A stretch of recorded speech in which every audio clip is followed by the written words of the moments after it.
or not, we live in an age where much of what goes on in our daily lives is monitored, collected, and sold to interested parties. Our driving records, our medical history, our internet traffic, and most importantly, our credit information.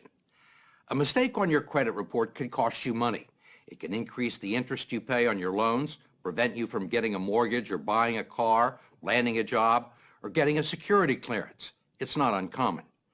A new government study to be released tomorrow indicates as many as 40 million Americans have a mistake on their credit report.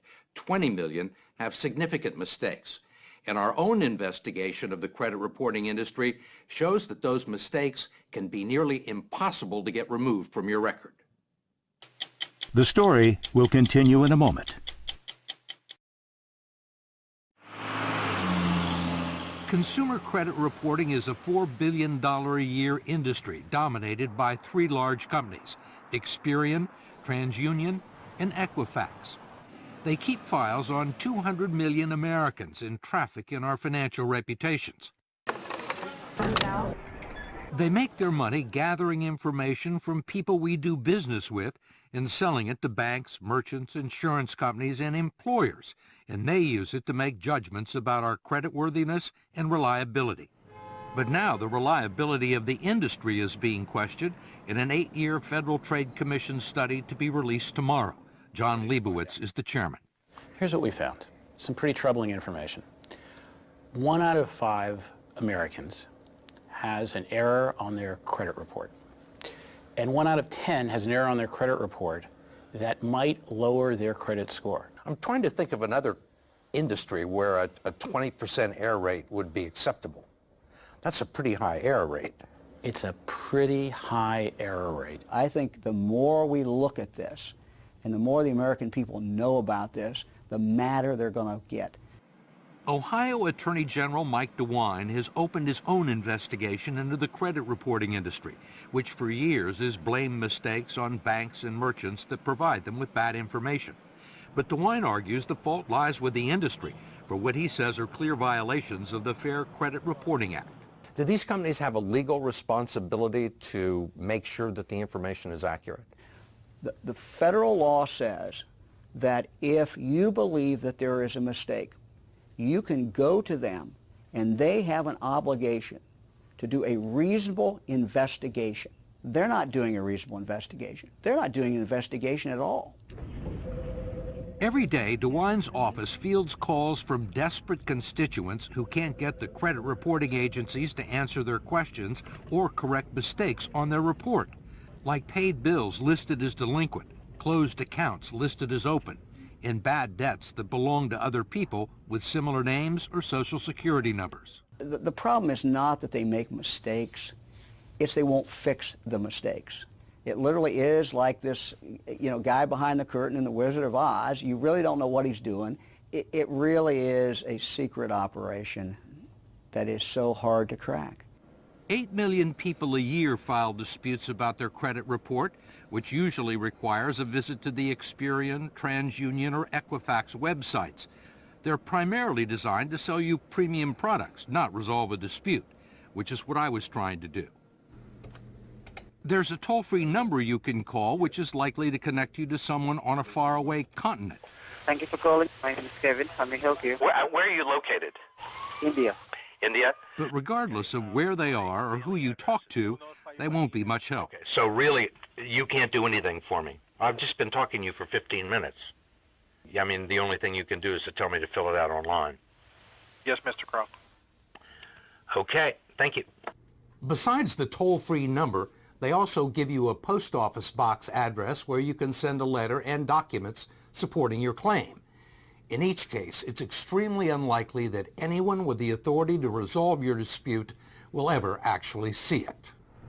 Ask Sandra Cortez, a California accountant whose credit report confused her with an international drug trafficker. It took her 5 years to get it fixed. Or David Smith, the retired Army officer whose credit report listed a bankruptcy that wasn't his and triggered a foreclosure proceeding against his house in South Carolina. He's still dealing with the fallout. Or Judy Thomas, a trauma nurse with a horror story worthy of Hitchcock or Kafka. There's nobody to go to. There's nobody. You just keep making phone calls and you just keep writing disputes and you keep sending them your social security number and they don't care. Thomas, who manages 2 medical centers near Cleveland, says it all began in 1999 when she went shopping for a new dress and applied for a store credit card to get a 15% discount. She was denied. Was that the first time you'd ever been denied credit? Yes, very first time. Ever? Ever. Ever. But certainly not the last. It became a regular occurrence. The personal credit reports she got from Experian, TransUnion, and Equifax were all clean and without blemish. Yet she kept getting rejected and couldn't find out why. I would get a consumer report and it would look fine. I would go to the bank and they would tell me, oh no, you have all this debt. But no one would tell me what was on there. They wouldn't tell you what the debt No. was.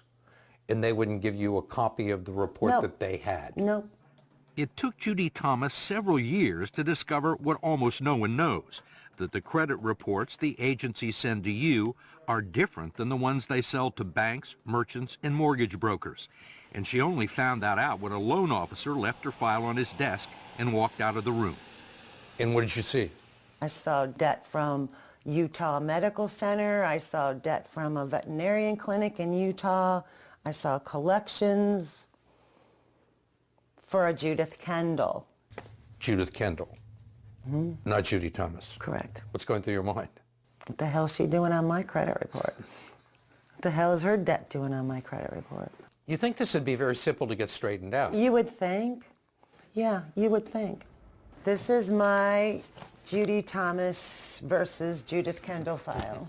Instead, it became a 6-year battle with credit agencies, requiring box loads of correspondence to try and prove that she was Judy Thomas, not Judith Kendall, all to no avail. You got a lot of time invested in this. How important are these documents? It's my life. There are logs of daily phone calls to dispute centers, hundreds of letters to Experian, Equifax, and TransUnion, even correspondence from Judith Kendall's creditors in Utah, acknowledging that the debts on her credit report aren't hers. I would get letters back from these companies saying this, in fact, is not you. You still couldn't get it off your credit report? No, I sent copies to the credit bureaus, and they would come back as mine, verified, verified. I also hired a local attorney to try and straighten it out. We had everything certified, that this is Judy Thomas, this is where I live. I've never gone by the name of Kendall. I've never even been to Utah, let alone owing a cable company in Utah. And what happened? Nothing. Nothing? Nothing. What kind of problems did this cause for you? I couldn't refinance. I couldn't take advantage of the interest rates. I couldn't get a car. I couldn't co-sign for my children's student loans. And I'd worked hard for my credit. And these people were taking it away from me. Finally, Judy Thomas took the only recourse available to her. She sued Equifax and TransUnion in federal court, and after a year-long battle, the credit reporting agency settled for an undisclosed sum and promised to clean up her file. Did you think it was going to take a federal lawsuit? Heck no, it just takes a human being going, wow, this isn't Judith Kendall, let me fix this. That's all they had to do. But as we discovered, that almost never happens. If you challenge a credit report and mail your information to a post office box in the United States, the dispute will likely be investigated in India or the Philippines or South America. We traveled 5,000 miles to the Chilean capital of Santiago, where we tracked down 3 former Experian employees. Carolina Herrera, Rodolfo Carrasco, and Enzo Valdivia were all dispute agents at Experian's National Consumer Assistance Center, although they say they weren't able to offer consumers much assistance. So if somebody had a problem with their credit report, they would send in a complaint and it would end up with you? Yeah, probably, yeah. So how many of these did you have to do a day? 90. 90. 90, yeah. Did you consider yourself investigators? No, not at all. Did you have any way to investigate these claims? No, we didn't. You can call the person. You can't pick up the phone and call them? No. No. Did you have phones? No. No. Could you email them? No. Did you have the authority to say, wait a minute, after looking at somebody's file and say that, this is somebody made a mistake, this person doesn't owe this money? No, we didn't have that power. All they did was read the disputes and reduce them to a 2-digit code like never late or not mine. It was then sent with a 2 or 3 line summary and no documentation back to the bank or department store that furnished the original information. If there was a difference of opinion between the creditor and the person who was filing the complaint, how was it usually resolved in favor of the creditor? Yeah. Yeah. The creditor was always right. Mostly we took for granted the word of the bank. If the bank said, hey, this guy owns $100, so it is. None of us have ever interviewed anybody in Chile from Experian, and we've got a federal court ordering them to bring these people forward, and we're still waiting. Much of what's known about the inner workings of the consumer credit agencies come out of lawsuits filed by Len Bennett and Sylvia Goldsmith, who have subpoenaed company records and deposed employees and executives. They say under the current system, there is no way for people like Judy Thomas to get their problem solved. So all these people who take the time to meticulously document a case that the bill isn't theirs or the bill has been paid, that is never seen by anybody? It's not seen by anyone who considers it in determining whether or not information will be removed from a credit report. It's not forwarded on to the person who has the complaint with you? No, it is never forwarded on. Never forwarded on to the creditor. We can get a jury verdict for $1 million.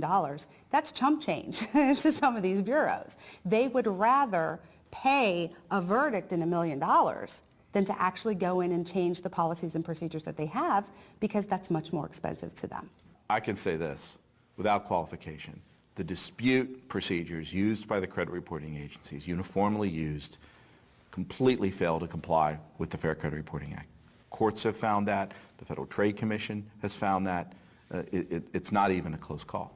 Ohio Attorney General Mike DeWine agreed. I think the industry is a mess, and I think the impact that has on real people is just unconscionable. You think they're breaking the law? I think they're breaking the law. There's no doubt in my mind they are breaking the law. We wanted to talk to Equifax, TransUnion, and Experian, but like most consumers, we were unsuccessful. The agencies referred us to the spokesman for their lobbying group in Washington. He, too, declined our request for an on-camera interview, but did provide a written statement, citing an industry-sponsored survey that showed 95% of its customers were satisfied with the dispute process. The industry maintains it's in compliance with federal law. Go to 60minutesovertime.com to find out what you can do if you think there's a mistake on your credit report. Sponsored by Lyrica.